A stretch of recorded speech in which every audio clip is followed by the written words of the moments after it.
اعوذ باللہ من الشیطان الرجیم بسم اللہ الرحمن الرحیم یا ایہا الذین آمنوا ان تتقوا اللہ یجعل لکم فرقانا ویکفر عنکم سیئاتکم ویغفر لکم واللہ ذو الفضل العظیم وَإِذْ يَمْكُرُ بِكَ الَّذِينَ كَفَرُوا لِيُثْبِتُوكَ أَوْ يَقْتُلُوكَ أَوْ يُخْرِجُوكَ وَيَمْكُرُونَ وَيَمْكُرُ اللَّهُ وَاللَّهُ خَيْرُ الْمَاكِرِينَ وَإِذَا تُتْلَى عَلَيْهِمْ آيَاتُنَا قَالُوا قَدْ سَمِعْنَا لَوْ نَشَاءُ لَقُلْنَا مِثْلَ هَذَا إِنْ هَذَا إِلَّا أَسَاطِيرُ الْأَوَّلِينَ وَإِذْ قَالُوا اللَّهُمَّ إِنْ كَانَ هَذَا هُوَ الْحَقُّ مِنْ عِنْدِكَ فَأَمْطِرْ عَلَيْنَا حِجَارَةً مِنَ السَّمَاءِ أَوِ ائْتِنَا بِعَذَابٍ أَلِيمٍ وَمَا كَانَ اللَّهُ لِيُعَذِّبَهُمْ وَأَنْتَ فِيهِمْ وَمَا كَانَ اللَّهُ مُعَذِّبَهُمْ وَهُمْ يَسْتَغْفِرُونَ وَمَا لَهُمْ أَلَّا يُعَذِّبَهُمُ اللَّهُ وَهُمْ يَصُدُّونَ عَنِ الْمَسْجِدِ الْحَرَامِ وَمَا كَانُوا أَوْلِيَاءَهُ إِنَّ أَوْلِيَاءَهُ إِلَّا الْمُتَّقِينَ وَلَكِنَّ أَكْثَرَهُمْ لَا يَعْلَمُونَ یا ایھا الذین آمنوا ان تتقوا اللہ یجعل لکم فرقانا، اے ایمان والو اگر تم اللہ سے ڈرو گے تو وہ تمہارے لیے فرقان بنا دے گا، اور یکفر عنکم سیئاتکم اور تمہاری گناہوں کو تم سے مٹا دے گا، ویغفر لکم اور تمہیں معاف کر دے گا، واللہ ذو الفضل العظیم اللہ بہت ہی فضل کرنے والا ہے۔ اہل مکہ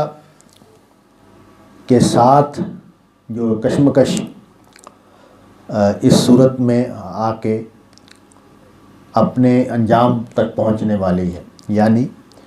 اب یہ فیصلہ ہو چکا ہے کہ اللہ تعالیٰ نے اہل ایمان کو جو غلبہ کا وعدہ کیا ہے وہ پورا ہو جائے گا، اور اہل مکہ کو جو سیادت حاصل ہے اور جو پوزیشن حاصل ہے مذہبی، وہ اب ان سے چھن جائے گی اور اس کی جگہ مسلمان لے لیں گے۔ تو اس لیے فرمایا کہ اے ایمان والو اگر تم تقوی اختیار کرو اللہ کا تو وہ تمہارے لیے فرقان بنا دے گا۔ مطلب یہ ہے کہ تم نے اگر وہ شرائط پوری کر دی جو شرائط تمہاری مدد کے لیے میرے ہاں ہیں، یہ قرآن مجید نے اس مضمون کو کئی جگہ پہ بیان کیا ہے کہ اللہ کی مدد کے لیے یہ ضروری ہے کہ اہل ایمان تقوی اور صبر کو اختیار کیے رکھیں۔ تقوی کا لفظ اس لیے استعمال کیا جاتا ہے کہ جو دنیا ہے اس کے جو مقاصد ہیں اور اہداف ہیں یہ انسان کی فطرت میں پائے جاتے ہیں، یعنی میں کامیاب ہونا چاہتا ہوں، میں غلبہ چاہتا ہوں، میں دولت چاہتا ہوں، یہ ایسی چیزیں ہیں کہ جس کے لیے کچھ کہنے کی انسان کو ضرورت نہیں ہے، وہ اپنی فطرت کے زور پر ان چیزوں کے لیے جد و جہد کرے گا۔ اچھا، یہ شخص یعنی جس کے اندر یہ تینوں چیزیں پائی جاتی ہیں، انسان یعنی یہ جب دین میں آئے گا تو یہ چیزیں وہاں بھی کام کریں گی۔ آپ دیکھیں نا جتنے بھی مذہبی طبقات ہیں ان کے ہاں تفوق کا شوق پایا جاتا ہے، ہر فرقہ اپنے آپ کو برتر کرنا چاہتا ہے، نمایاں کرنا چاہتا ہے۔ پھر وسائل سب کا مسئلہ ہے مذہبی، یعنی اس میں یہ بات نہیں ہے کہ یہ اس کو صرف دنیا پرستی کا عنوان دے کے اس کو دیکھا جائے، یہ انسان کی فطرت ہے کہ وہ جس جگہ پر بھی ہوگا، خاندان ہے ہمارا تو مطلب ہر خاندان جو ہے وہ اپنی برتری کے کوئی نہ کوئی نقطے بیان کرتا رہتا ہے کہ ہم یہ ہیں اور ہم وہ ہیں، اور دوسرے خاندانوں کے بارے میں اس کا خیال یہ ہوتا ہے کہ وہ ہم سے پیچھے ہیں یا وہ پیچھے کرنا چاہتا ہے ان کو، یعنی ہمارا خاندان ترقی کرے، ہم لوگ آگے بڑھیں۔ تو یہی چیز جو ہے یہ جب مذہبی فرقے میں وہ بندہ کنورٹ کرتا ہے اپنے آپ کو تو وہاں بھی اپلائی ہوتی ہے۔ تو اس کے نتیجے میں وہ ساری کرپشنز پیدا ہوتی ہیں جو ہمیں آج کے زمانے کے مذہبی طبقات میں نظر آتی ہیں، کہ وہ جھوٹ بول رہے ہوتے ہیں، الزام لگا رہے ہوتے ہیں، دنیاوی اہداف کو سامنے رکھ کر فیصلے کر رہے ہوتے ہیں، اسٹریٹجیز بنا رہے ہوتے ہیں۔ تو اس لیے یہ ضروری ہے کہ اہل ایمان نبی صلی اللہ علیہ وسلم کے جو ساتھی ہیں ان کا ہدف صرف اور صرف خدا کی رضا۔ اس لیے یہ ہر جگہ پہ ہمیں یہ تتقو کا لفظ، اس تقوی کا لفظ جو ہے وہ ہمیں ملے گا۔ یہاں بھی اسی لیے ہے کہ اگر تم نے تقوی اختیار کیا، مطلب کیا ہے کہ تمہارا مقصد صرف وہ مشن ہو جس پر میں نے پیغمبر اور آپ کے ساتھیوں کو کھڑا کیا ہوا ہے، اور وہ کیا ہے؟ وہ اعلاء کلمت اللہ ہے، اللہ کے کلمے کا بلند ہونا، اللہ کے کلمے کا غالب آنا، وہ نبی صلی اللہ علیہ وسلم کے کام کا حصہ بنا دیا گیا ہے مدینہ آنے کے بعد۔ اور اس کے نتیجے میں مسلمانوں کو ظاہر تفوق کا جو جذبہ ہے، غلبے کا جو جذبہ ہے، وہ انسان کو کسی نہ کسی طریقے سے دنیا کے اہداف اور اس میں ڈال دیتا ہے۔ لہٰذا یہ اس کی ضرورت ہے کہ مسلمان جو ہیں وہ ہمیشہ، میں آپ بھی آج کل جو لوگ دین کا کام کر رہے ہیں تو میں یہ دیکھتا ہوں کہ کہیں نہ کہیں ان کے اندر یہ جذبہ پیدا ہو جاتا ہے کہ ہم دنیا میں کچھ اچیو کریں۔ وہ دینی ہی ہوتا ہے، یعنی اس کو ہر بندے کے ہاں دنیا پرستی نہیں پائی جا رہی ہوتی، وہ دینی جذبے کے تحت ہی وہ کام کر رہا ہوتا ہے، دینی اہداف ہی اس کے پیش نظر ہوتے ہیں، لیکن یہ دنیا کا ہدف بن جاتا ہے۔ تو دنیا کا ہدف یوں ہی بنتا ہے تو پھر وہ کمپرومائز شروع ہوتے ہیں، پھر وہ گھٹیا یا پست اخلاق پیدا ہونے شروع ہوتے ہیں۔ تو اس لیے یہ بہت بنیادی بات ہے کہ اہل مذہب جو ہیں وہ متقی ہوں، ان کے اندر تقوی پایا جاتا ہو۔ تو اس لیے کہا کہ اے ایمان والو، اگر تم نے تقوی اختیار کیا تو یجعل لکم فرقانا، وہ جو میں نے حق اور باطل میں اب فرق کر دینے کا فیصلہ کر لیا ہے وہ نافذ ہو جائے گا، یعنی باطل کو مٹا دیا جائے گا، حق کو نمایاں کر دیا جائے گا۔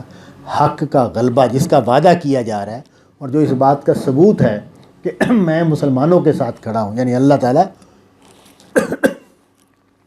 اہل حق کے ساتھ کھڑے ہیں، وہ اپنے ثبوت کو پہنچ جائے گا۔ اس لیے اس کو فرقان کا لفظ استعمال کیا۔ ہم پہلے پڑھ چکے ہیں سورہ آل عمران اور اس میں کہ جنگ بدر جو ہے وہ بھی فرقان ہے، تو اس معنی میں یہاں فرقان کا لفظ بھی استعمال کیا کہ وہ جو غلبے کا فیصلہ کن مرحلہ آنا ہے جس کے نتیجے میں حق غالب ہو جائے گا اور باطل شکست کھا جائے گا، اور اس کے نتیجے میں یہ ثابت ہو جائے گا کہ یہ پیغمبر جو کچھ کہہ رہا تھا یہ بالکل حق تھا، سچ تھا، جو وعدے اس کے ساتھ کیے گئے تھے وہ پورے ہو گئے، جو منزل اس کے لیے طے کی گئی تھی وہ اپنے اچیو ہو گئی، اور اس کے نتیجے میں حق کی برتری علمی سطح پر تو ثابت ہے، عملی سطح پر بھی ثابت ہو جائے گی۔ اس کے لیے فرقان کا لفظ استعمال کیا۔ وَيُكَفِّرْ عَنْكُمْ سَيِّئَاتِكُمْ وَيَغْفِرْ لَكُمْ، اور جو تم سے کوتاہیاں ہوتی ہیں، غلطیاں ہوتی ہیں، اللہ ان کو مٹا دے گا۔ یہ یکفر عنکم سیئاتکم جو ہے نا، یہ بہت ہی بڑی بشارت ہے۔ یعنی میں اس بڑھاپے میں آ کے جب یہ دیکھتا ہوں کہ بھئی زندگی جو ہے اب اختتام پذیر ہے، کسی وقت دنیا سے رخصت ہونا ہے، تو جو سب سے بڑی تمنا ہے وہ یہ کہ میری جو غلطیاں ہیں، کوتاہیاں ہیں، خرابیاں ہیں، وہ ان پر پردہ پڑ جائے، وہ نمایاں نہ ہوں، وہ ظاہر نہ ہوں۔ یعنی ہمارے ہاں علامہ اقبال نے اس کو بڑے اچھے طریقے سے بیان کیا اس مضمون کو، کہ انہوں نے کہا کہ بھئی اگر اللہ تعالیٰ، بہتر تو یہ ہے کہ میری غلطیاں نہ بتائی جائیں، لیکن اگر بتانی پیش نظر بھی ہوں قیامت والے دن تو پھر حضور کے سامنے نہ بیان کی جائے، یعنی میں ان کے سامنے شرمندہ نہیں ہونا چاہتا امتی ہونے کی حیثیت سے۔ تو یہ بڑا صائب جذبہ ہے، ہر انسان کے اندر پایا جاتا ہے۔ ہم سب غلطیاں اور کوتاہیوں والے ہیں، اور ہر طرح کی کوتاہیاں اور غلطیاں ہمارے اندر پائی جاتی ہیں، تو ہم یہ چاہتے ہیں کہ ان پر پردہ پڑا رہے۔ اس کا خیر حضور نے جو طریقہ بتایا وہ بڑا شاندار ہے کہ تم دوسروں کے عیبوں پر پردہ پڑا رہنے دو، اللہ تعالیٰ قیامت والے دن تمہارے عیبوں پر پردہ پڑا رہنے دے گا۔ تو وہ اس کو ضرور اختیار کرنا چاہیے کہ کسی کا علم آ بھی جائے، کسی کے کوئی عیب کسی کے آ جائے ہمارے علم میں، تو ہم اس پر زبان بند ہی رکھیں، اللہ یہ کہ کوئی انصاف کا تقاضا پورا کرنے کے لیے بیان کرنا پڑ جائے تو ٹھیک ہے، وہاں تو بیان کرنا پڑے گا، لیکن ویسے اس کو نہ موضوع بنایا جائے۔ تو یکفر عنکم سیئاتکم، تو یہ بڑا خوبصورت وعدہ ہے اللہ تعالیٰ نے جو کیا کہ تم نے تقوی اختیار کیا، تم تقوی پر قائم رہے، تو پھر تو جو تمہاری کوتاہیاں ہیں ان کو میں مٹا دوں گا۔ یکفر عنکم سیئاتکم، تمہاری کوتاہیوں کو، غلطیوں کو مٹا دوں گا، ویغفر لکم، اور تمہیں معاف کر دوں گا۔ واللہ ذو الفضل العظیم، اللہ بہت ہی بڑا فضل کرنے والا ہے۔ وَإِذْ يَمْكُرُ بِكَ الَّذِينَ كَفَرُوا لِيُثْبِتُوكَ أَوْ يَقْتُلُوكَ أَوْ يُخْرِجُوكَ۔ اب حوالہ دیا کہ یہ جو میری مدد ہے وہ دیکھو آتی رہی ہے، یہ ایسا نہیں ہے کہ یہ آج کہا جا رہا ہے کہ اب مدد آئے گی، نہیں، میں پہلے سے بھی اس کے آثار موجود ہیں، اس کا حوالہ دیا۔ نبی صلی اللہ علیہ وسلم کے بارے میں اہل مکہ نے جو پلان بنایا تھا، جو ڈسکس کر رہے تھے، اس کو بیان کر دیا اللہ تعالیٰ نے یہاں کہ یہ یاد کرو اس وقت کو جب مکے والے دارالندوہ میں بیٹھ کر، ان کے جو فیصلے کرنے کی جگہ تھی مکے میں، اس کو دارالندوہ کہتے ہیں، ندوہ ان کے یہاں مجلس کے معنی میں تو لفظ استعمال ہوتا ہے عربی میں۔ تو جب وہ چال چل رہے تھے تیرے بارے میں، نبی صلی اللہ علیہ وسلم کے بارے میں یہ چال چل رہے تھے، وہ کیا چال چل رہے تھے کہ لیثبتوک، یا تو تمہیں گرفتار کر لیں، او یقتلوک، یا تمہیں قتل کر دیں، او یخرجوک، یا تمہیں مکے سے نکال دیں۔ تو معلوم یہ ہوتا ہے اس آیت سے کہ جب وہ ندوہ میں مجلس سردار بیٹھے تو تینوں تجویزیں آئیں کہ ایسا کیا جائے کہ نبی صلی اللہ علیہ وسلم کو بند کر دیا جائے، وہ لوگوں سے مل نہ سکے۔ مسئلے کا حل ہے نا کہ بھئی ہم جس پرابلم میں مبتلا ہیں، یہ بندہ ہمارے لوگوں کو گمراہ کرتا چلا جا رہا ہے، تو اب اس کے لیے تجاویز تو مختلف سرداروں نے مختلف تجویزیں پیش کی، تو ان میں سے ایک تجویز یہ تھی کہ نبی صلی اللہ علیہ وسلم کو بند کر دیا جائے، گرفتار کر لیا جائے، تاکہ وہ لوگوں سے مل جل نہ سکیں اور یہ ساری زندگی اسی طرح رکھا جائے ان کو، یا قتل کر دیا جائے۔ ایک تجویز یہ پیش کی گئی کہ قتل کر دیا جائے، ایک تجویز یہ پیش کی گئی کہ نہیں، نہ قتل کیا جائے نہ گرفتار کیا جائے۔ ظاہر ہے اس کو دونوں کے نتائج تھے، گرفتار کرنے کے بھی سیاسی نتائج تھے اور قتل کرنے کے بھی سیاسی نتائج تھے، چنانچہ کچھ لوگوں نے یہ تجویز پیش کی کہ نہیں، صرف مکہ بدر کر دیا جائے۔ وَيَمْكُرُونَ وَيَمْكُرُ اللَّهُ، وہ بھی تدبیریں کر رہے تھے، اللہ بھی تدبیر کر رہا تھا۔ وہ اللہ تعالیٰ نے یہ کیا، یہ جو جملہ ہے نا وَيَمْكُرُونَ وَيَمْكُرُ اللَّهُ، یہاں میں پہلے بھی شاید میں بیان کرتا رہتا ہوں کہ یہ تو پیغمبر ہیں، ان پر وحی آ رہی ہے، ان کو اللہ تعالیٰ بتا بھی رہے ہیں کہ میں یہ کر رہا ہوں اور یہ نہیں کر رہا ہوں، لیکن ہمارے معاملے میں، انسانوں کے معاملے میں اللہ تعالیٰ کی جو ہمارے ساتھ گفتگو ہے وہ واقعات کی صورت میں ہونی ہے۔ میں نے ایک فیصلہ کیا، اس میں کامیابی ہو گئی تو اللہ کی تائید آ گئی، یعنی مجھے پتہ چل گیا کہ اللہ تعالیٰ نے میرے اس تدبیر کو کامیاب کر دیا، تو یہ اللہ تعالیٰ کی مدد مجھے مل گئی۔ ناکام ہو گیا تو اس کا مطلب یہ ہے کہ اللہ تعالیٰ یہ نہیں چاہتے تھے کہ یہ کام ہو، وہ یہ امکان تو بہرحال رہے گا کہ میں یہ سوچوں کہ میری کوئی غلطی تو نہیں ہے، لیکن بہرحال ایک پہلو سے اللہ تعالیٰ کے حوالے سے، لیکن یہاں یہ بتا دیا کہ ان کی تدبیر کو میں نے انہی کے خلاف الٹ دیا، یعنی وہ جو کچھ کر رہے تھے اس کا نتیجہ تیرے حق میں نکال دیا، یعنی کامیابی تمہیں ملی۔ کیا کامیابی ملی؟ کہ مدینے میں لوگ مسلمان ہو گئے اور دارالہجرت میسر آ گیا، یعنی وقت کے ساتھ ساتھ تبدیلی یہ آئی کہ مکے والے کمزور پڑتے چلے گئے، اور یہ تو سورہ انفال ہے نا، تو یہ وہ زمانہ ہے جب یہ صورت نازل ہو رہی ہے کہ نبی صلی اللہ علیہ وسلم ایک بڑی طاقت کے طور پر عرب میں موجود ہیں، اور مکے والے جو ہیں اب اس ہمت میں نہیں ہے، اس جرت میں نہیں ہے کہ وہ یہ سوچیں کہ اس دعوت کو ختم کر دیں یا مدینے پر آ کر حملہ آور ہوں اور مسلمانوں کو کوئی نقصان پہنچانے کی کوشش کریں۔ تو اس کو بیان کیا وَيَمْكُرُونَ، وہ بھی چال چل رہے تھے، وَيَمْكُرُ اللَّهُ، اللہ بھی چال چل رہا تھا، اللہ بھی تدبیر کر رہا تھا۔ وَاللَّهُ خَيْرُ الْمَاكِرِينَ،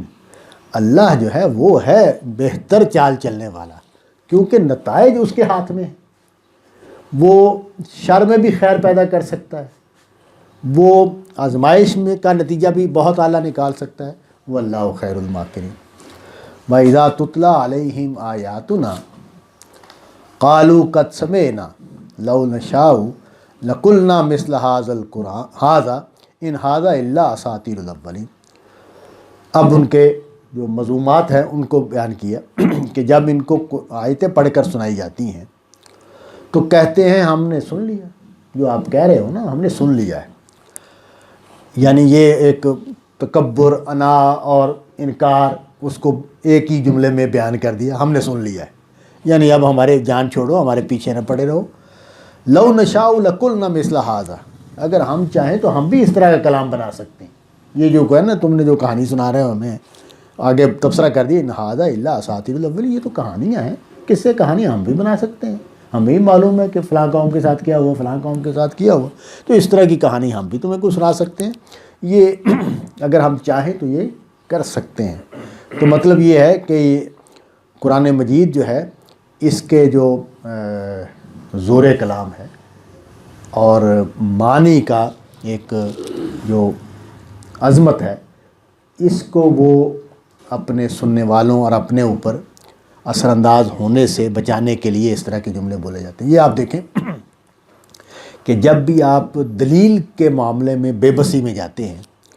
تو پھر آپ اپنے جو بات کرنے والا ہے اس کی شخصیت یا اس کے کام کے اوپر کوئی آپ تبصرہ کرتے ہیں. تو ہمارے ہاں جو مشہور ہتھیار ہیں جو استعمال کیے جاتے ہیں، یہ فلانے کا ایجنٹ ہے، یہ منکر حدیث ہے، فلانا ہے، اس طرح کے جو جملے بولے جاتے ہیں. تو وہ اسی طرح کی یہ بات ہے کہ بھئی یہ تو تاریخ کی باتیں ہیں، ہسٹری ہے، کہانیاں ہیں، واقعات ہیں. اساطیر الاولین جو ہے یہ اصل میں جو قومی داستانیں ان کے لیے بڑا موزوں لفظ ہے یہ. تو اس لیے اس کے جو دباؤ ہے نا اس کو انہوں نے توڑنے کی کوشش کی. لیکن قرآن مجید نے یہاں اس لیے اس کا ذکر کیا، حوالہ دیا ہے کہ یہ اصل میں اس قرآن مجید کو جو اصل میں ہماری دعوت کا ٹیکسٹ ہے، بیان ہے، اس کو اگر سنتے دھیان سے، اس پر غور کرتے تو حق کو پا لیتے. لیکن ان کا دماغ جو ہے وہ کہاں سے پہنچا ہوا ہے وہ آگے آیت میں بیان کیا. وَإِذْ قَالُوا،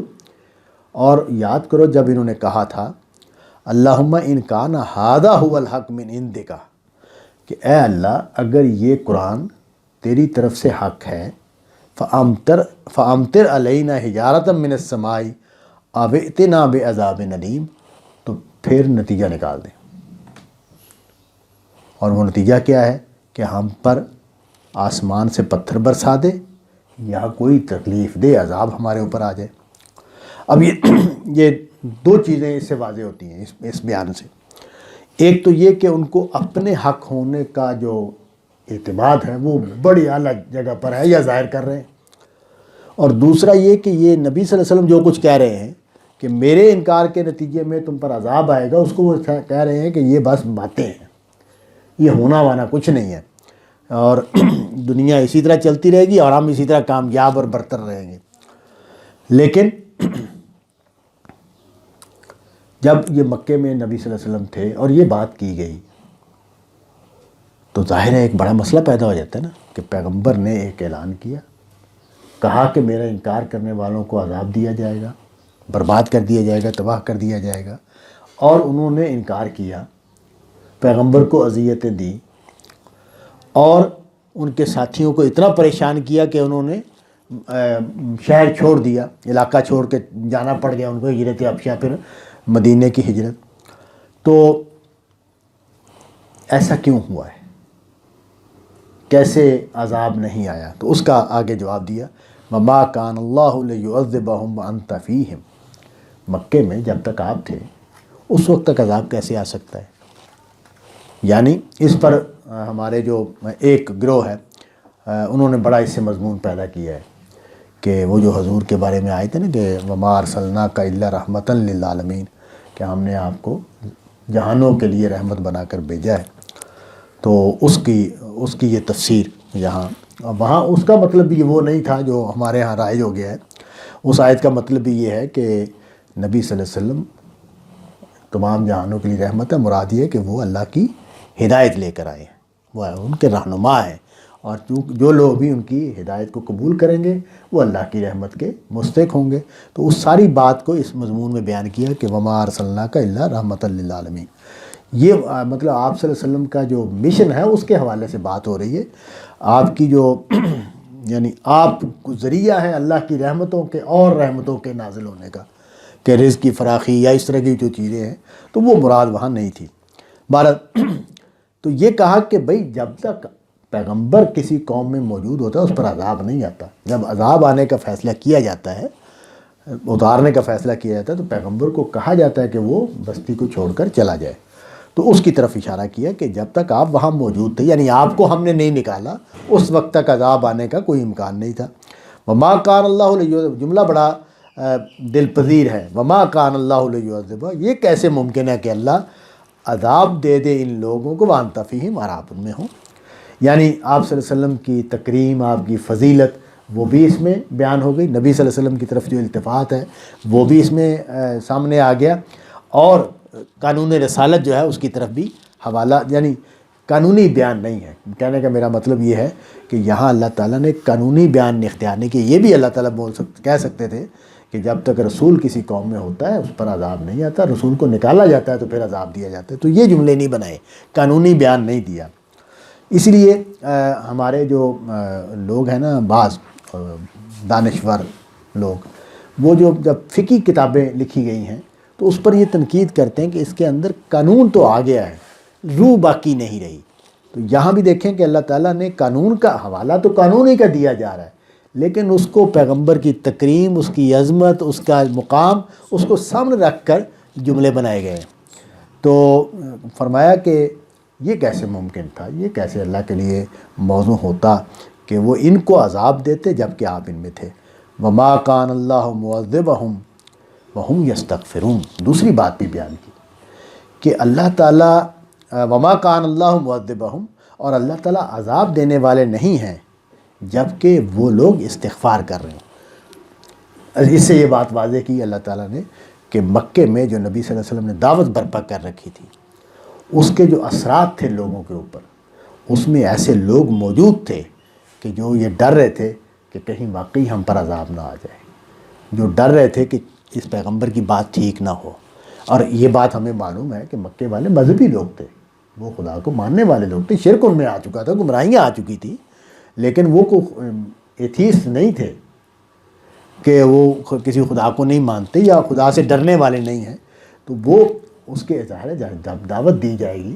تو اس میں جو سنجیدہ لوگ ہوتے ہیں، جو خدا کے حوالے سے سنجیدہ لوگ ہوتے ہیں،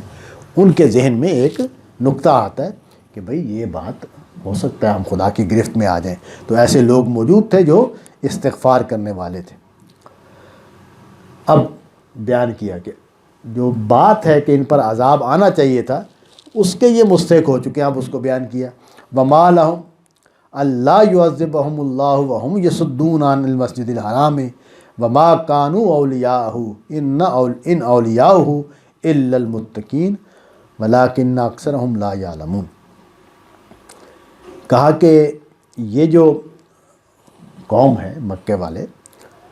یہ ان کے جرائم جب اس طرح کے ہیں کہ یہ لوگوں کو مسجد حرام میں داخل ہونے سے روکتے تھے. جیسے ہمارے ہاں بھی بعض مساجد میں اس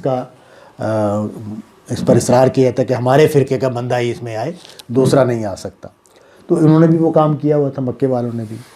کہ چونکہ ہم اس کے متولی ہیں لہٰذا ہمارے لوگ ہی اس میں نماز پڑھیں گے، اس میں عبادت کریں گے. تو اس کا حوالہ دیا. اس کا مطلب یہ ہے کہ اللہ تعالیٰ یہ کہتے ہیں کہ مساجد جو ہیں ان میں اللہ کی عبادت کے لیے کوئی آنا چاہے تو اس کا نقطہ نظر جو بھی ہو اس کو اجازت دی جائے گی. غیر اللہ کی عبادت کی اجازت نہیں دی جائے گی، لیکن اگر وہ اللہ کی عبادت کرنے کے لیے آنا چاہے تو اس کو اجازت دی جائے گی. اور دوسرا یہ کہ یہ اس کے متولی یہ نہیں ہے، اس کے متولی وہ لوگ ہیں جو متقی ہیں. یعنی اصول کیا ہے، حوالہ دیا حضرت ابراہیم علیہ السلام کی جو بات تھی اس کا، کہ حضرت ابراہیم علیہ السلام کو جب ہم نے کہا تھا کہ تمہیں امامت دی جا رہی ہے تو ساتھ ہی یہ بات بیان ہو گئی تھی کہ اگر تیری اولاد جو ہے وہ نیک نہیں رہے گی، وہ ظالم ہوگی، تو پھر ان کے ساتھ وعدہ نہیں ہے. تو یہاں کہا کہ اولیاءہ الا المتقین، یعنی تقوی والے ہیں اس کے ولی، یعنی اصل حقدار وہ ہیں کہ جو خدا کا ڈر رکھنے والے ہوں، خدا کے ساتھ جڑنے والے ہوں، لیکن اکثر ہم لا یعلمون، لیکن ان کی اکثریت اس بات سے آگاہ نہیں ہے۔ مطلب کیا ہے؟ مطلب یہ ہے کہ یہ اپنے فرقہ وارانہ تعصب کی روشنی میں یہ فیصلہ کیے ہوئے ہیں کہ متولی ہم ہیں، حالانکہ اللہ کا اصول کیا ہے؟ اللہ کا اصول یہ ہے کہ تقوی شرط ہے ولایت کعبہ کے لیے، یعنی اصل میں حقدار وہ ہے کہ جو اللہ کا بندہ ہو، اللہ کے حوالے سے زندگی گزارنے والا ہو۔ وآخر دعوانا ان الحمد للہ رب العالمین۔